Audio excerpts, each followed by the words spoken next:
Run as though the hounds of hell are after you. Have you ever heard that phrase? I had a PE teacher in junior high who used to say that when she would take us out to do our run around the lap for part of our PE class. And it's funny how weird little things stick in your mind as a kid. Because then 3 years later, in the summer of 1979, that phrase would play out in my brain again, and I would be actually playing it out in real life. What are hellhounds? If you'd like to know what hellhounds are, where the myth comes from, the stories, check out my other video that I'll be uploading in a few days. And when it's uploaded, I will insert a link to it in the description below this video. Run as though the hounds of hell were after you. I had bad knees. I had no business running. And she knew this, and so I would walk. Well, fast forward 2 years, I'm now in high school, and I'm out on a walk with one of my best friends. Now, I lived in a quiet residential area. My street, where my house sat, was fairly busy. It had a 30-mile-an-hour speed limit. The surrounding side streets were all like 20 miles an hour speed limits. Very little through traffic at all. You know, it was all residential traffic, so you didn't see a lot of cars there or anything.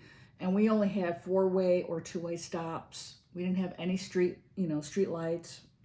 And every so often we had one light overlooking the street for illumination at night. So it's a summer night, and my friend and I are kind of bored. She had come to stay a week at my house, and that's what we would do all through high school. We would trade off weeks at one another's houses during the summer. So this week she was staying at my house. A few weeks later, I would stay at her house. Well, we're on our walk, and you're chatting as girls do about this, that, and the other. And we're coming up to this 4-way intersection that also happened to be a 4-way stop.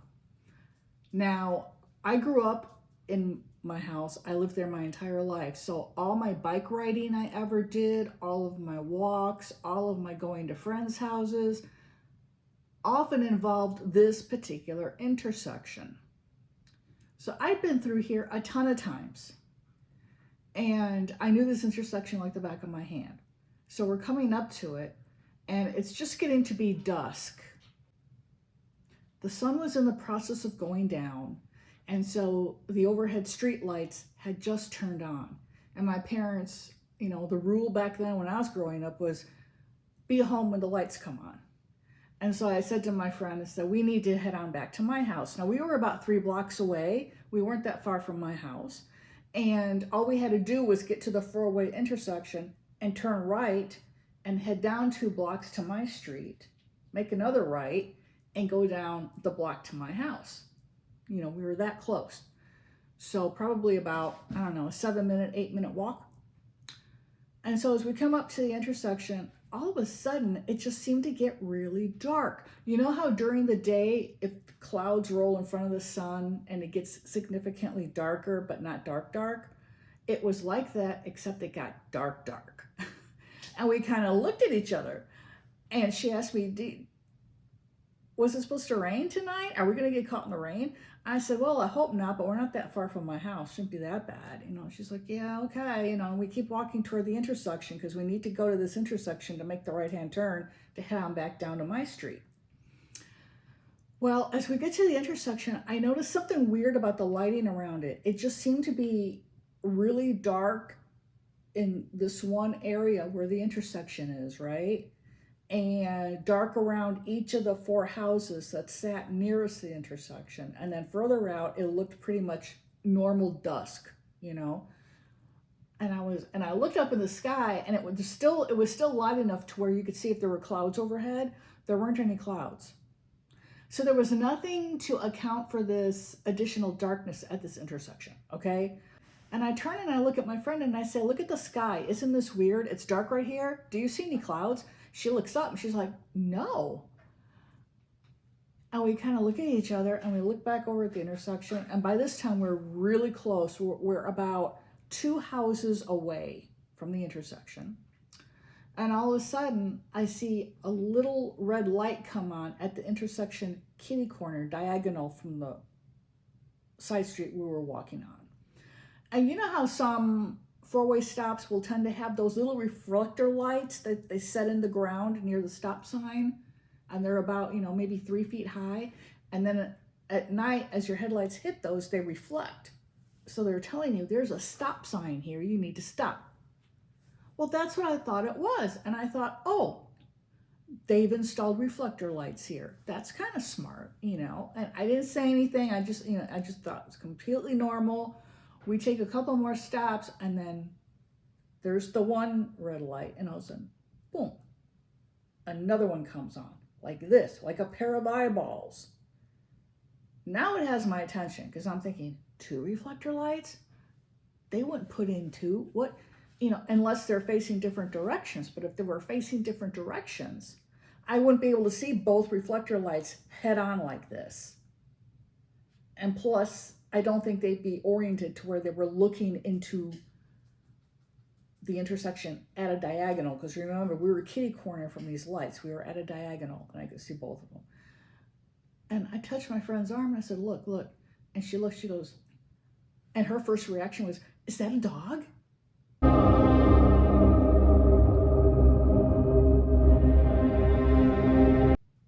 And I was like, oh, that hadn't even occurred to me, okay? That it could be an animal standing there, a dog. And so I'm thinking, there are a lot of residential houses here. That's all this whole area is. Dogs get loose. That's probably someone's dog, and it's just watching us, But then I'm like, how come we don't see a body attached to these? And why are the eyes bright red? Literally, they look like reflectors. And just as I turn to her, I'm going like this, and I'm turning, she's to my right. I see, because as you notice in my videos, I have this wandering eye. It gives me a very wide field of vision, okay? So as I'm turning to look at her through this eye now, I'm seeing the corner right across from us. And all of a sudden I see another pair of red reflector lights. And I look, and I can kind of see a darkness around the lights it's kind of taking a form. It was amorphous at first. It just seemed to be, I don't know, not swirling, but like it was some sort of a mist, and it was trying to take on a physical form. That's what it looked like to me. I don't know what she saw, because I tapped her on the shoulder and looked, and the only thing she could say was, oh shit. And I never did ask her specifically what she saw. But I knew one thing. We either had to get to that corner and turn to go to my house, or we had to turn completely around and run 3 blocks down that street in the opposite direction, and then hang a left, run another 2 blocks down to my street, take another left, and then run the block to my house. It would be much quicker if we just made it to that corner, hung a right, and went toward my home. Now, as far as I knew growing up, my neighborhood was really boring. Nothing strange happened there, except of course in my backyard. But other than that, I never heard any tales from the other neighborhood kids. My parents never said anything about neighbors talking about weird things happening. So, something paranormal at this corner was like the furthest thing from my mind. Even though I could see this amorphous dark matter trying to turn it into something, trying to manifest, my first thought was, oh my God, if these are dogs, what if they have rabies?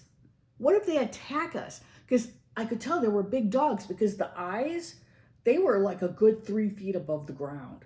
Like I said, they were at the height you would expect a 4-way stop reflector light to be sitting at, except there were 2 of them. And so, I'm like, I started, it's amazing when you're in a situation like this where there's an impending threat. It's amazing how the brain works. And my first thought was, I do not know how to defend myself against an animal attack. That was my first thought. My second thought was, Thank God my knee doesn't hurt today. I can make a run for it. Because had my knee been hurting, I mean, more than likely, I would not be sitting here right now. Okay. So, my friend says to me, and everybody who knew me knew about my knee. And she says to me, "How's your knee?" And I'm like, "It's fine." She goes, "Oh, thank God." And I'm like, "Yeah, you know." And she goes, "I think our best bet is just to walk toward that corner, turn, and make a run for it." And I'm like, I don't know. You shouldn't run in front of dogs." I knew that because they'll chase you. You know, they are prey driven. You see a dog, you start running. That dog is going to run after you, whether it intended to run after you initially or not. That's common sense. So when you run across a strange dog, you don't break into a run, you know, unless the dog is showing aggression or something. So I said to her, "I don't think we should run. I think we should just go to that corner and turn it and be as calm as possible and not talk." And she said, "Okay." And she said to me, "If either of us senses anything's amiss and we need to run, we'll just reach and tap on the arm. That tap." I'm like, "Okay, that sounds good." So we go up to the corner, okay? Now remember, this is a four-way stop. So there are four corners, and we are on the one corner. We've got a pair of red eyes diagonal from us. We have another pair of red eyes straight across from us. As we get to the corner, another pair of red eyes appear on this corner. Now there are three pairs of red eyes, and they're all looking at us. And then I saw one go blink. And it freaked me out so bad. I reached out to my friend and went, "Tap, tap." And we took off running. Which may have been smart, may have been a mistake. I don't know. I'm here today, so you know it worked out. So we are tearing down that street. And I can hear behind us the sound of their pads hitting the concrete as they ran after us. And they were running in perfect unison because it sounded like one really huge dog. But what it was the pads of three dogs hitting the concrete as they're running. And my friend said she could hear them panting. I don't know if I actually heard them panting. I know for sure I heard the sound of the pads hitting the concrete. I cannot honestly say I heard panting because, you're panicked. And all I was thinking of was, please me, hold out till I get to my house, and I hope I don't have a heart attack. Those are my two uppermost thoughts. The other thought being, please dogs don't catch us, please God. And, I said to her, I managed to get out, pray to St. Michael. And I don't know if she knew anything about St. Michael or not. I did. I was raised Catholic. I believe she was too. Yeah. So she may have known. We never discussed that part of it later. But I started in my head to say the prayer to St. Michael. The prayer to Archangel St. Michael is this: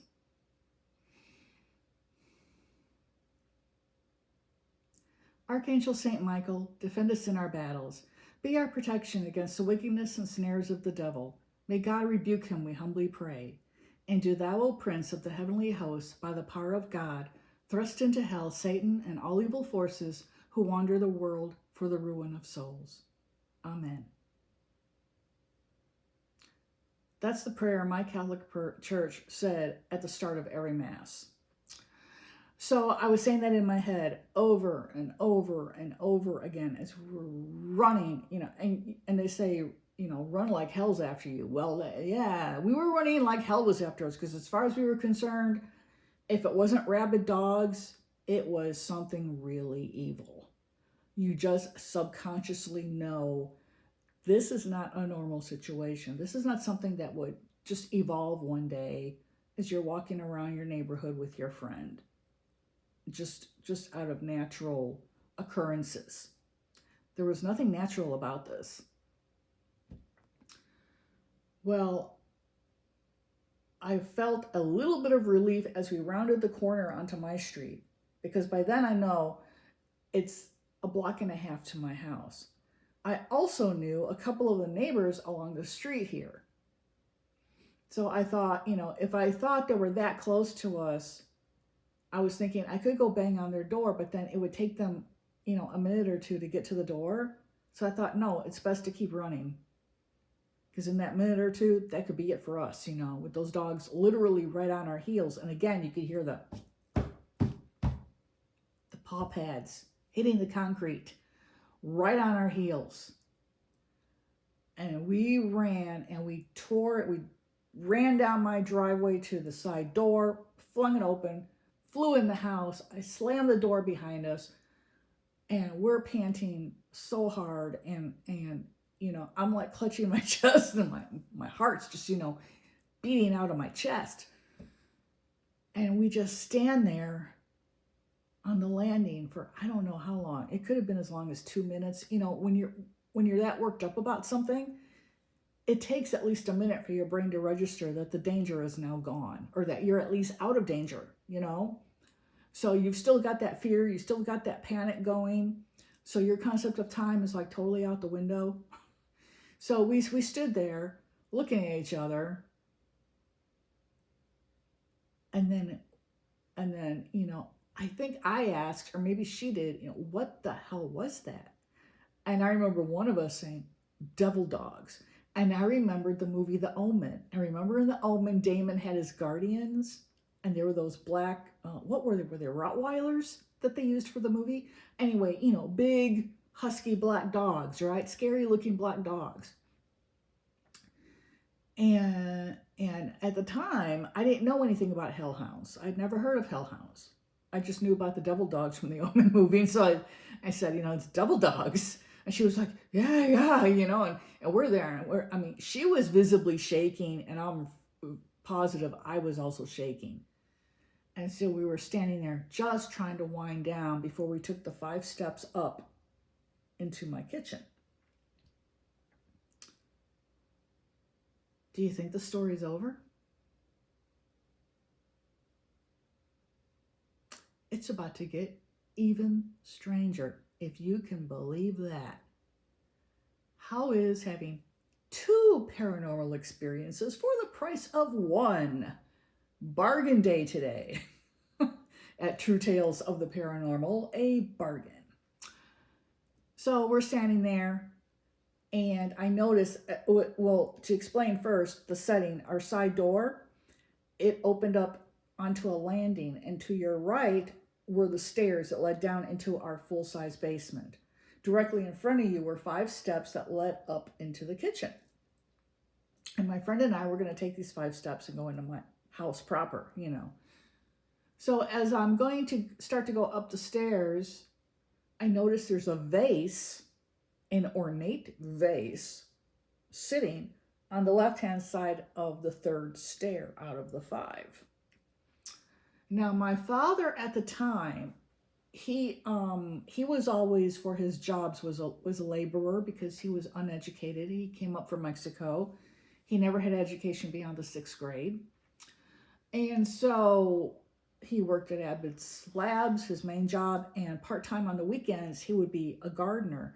And he had 2 really nice, cushy gardening jobs for wealthy people who lived on the other side of town. And these 2 families, they really liked my dad, and they would send stuff home for him, little gifts. And then they would say, oh, we're getting rid of this. Do you think your wife would like it? Type deal. And he'd be like, well, yeah. And then he'd bring it home, and my mom would be like, oh, that's so pretty, And she'd call him up, be like, oh, thank you so much. I go, oh, sure, we're updating our decor or whatever. I'm glad you like it, So my mom had some few really pretty, expensive knickknacks, right? And I'm thinking to myself, oh, that's got to be a vase from one of those houses. And Dad just set it here because, when he come home, he's all grungy. He's going to want to go straight in, take his shower, and change his clothes, And then he just forgot the vase was there. And so I turned to my friend. I said, stay right there. I'm going to flip on the light. There's a vase sitting on the stairs here. And she's like, oh, yeah, okay, yeah, we don't want to knock it over. I said, no, and I'm pretty sure it comes from, one of these two families. So I go up to the top step because that's where the light switch is, and I flick it on. As I flick it on, my friend yells, and I spin around just in time to see that vase hitting the landing at her feet. And as it hit the landing, it completely shatters. And I'm just like, oh my God. My first thought was, those dogs didn't kill me, but my dad's gonna kill me, you know? And my friend was barefoot at the time. I had shoes on. She did not. And I said to her, don't move. I'll get the broom. It's in the broom closet right here at the top of the stairs. She says, okay, I won't move. I say, don't move. So I open the door that leads directly into our kitchen. I step in, and the broom closet is right there in front of the door, just off to the right by about a foot. So I just had to step in, open the broom closet. I'm about to grab the broom, pull it out of the closet, and I hear my friend going, oh no, oh my God, oh. And I'm like, oh no, she stepped on the glass. And I had the broom in my hand. I spun around with it, and I look, and she's looking down at the floor, and she's like this. And I'm looking down at her, and I look down at the floor of the landing. There's nothing there. Nothing. Not a single shard of glass. Furthermore, I look at the stairs where that vase, we had both seen that vase sitting. It's not there. And we both just started screaming. She ran up into my house. We run into the living room screaming. And my mom's like, what's the matter? What's the matter? And we start telling her about devil dogs and vases breaking and disappearing. And she's like, you girls are watching way too much TV. That was her explanation for the whole thing.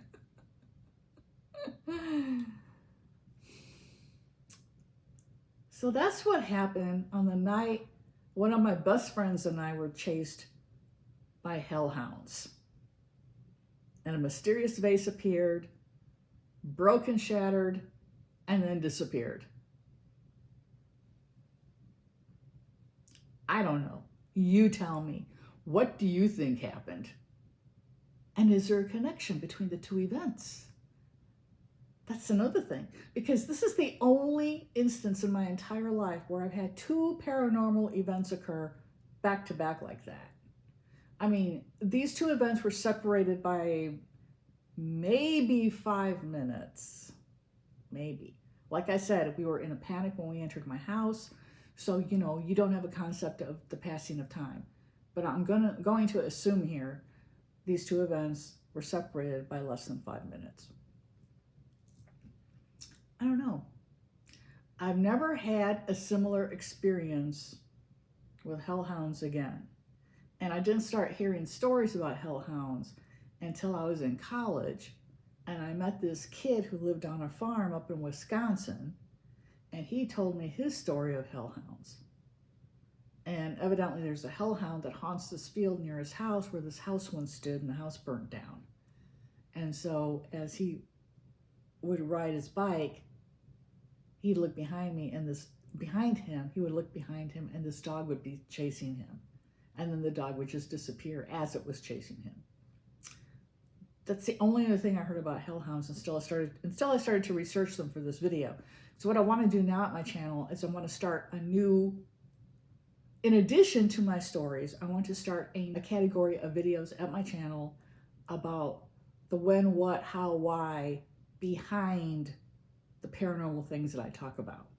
That way, for those of you that are unfamiliar with the stories and the myths behind these things, you can learn about it. I mean, there's a lot of really interesting information about the things that go bump in the night. So the first video to go up of that nature will be about the hellhounds. Then I'll go back over the videos I've already posted and create educational videos about the topics of those videos. So then I will hopefully be posting to my channel twice a week from here on out. The first video to be about hellhounds, and that I will be posting early next week. So I thank you all for watching.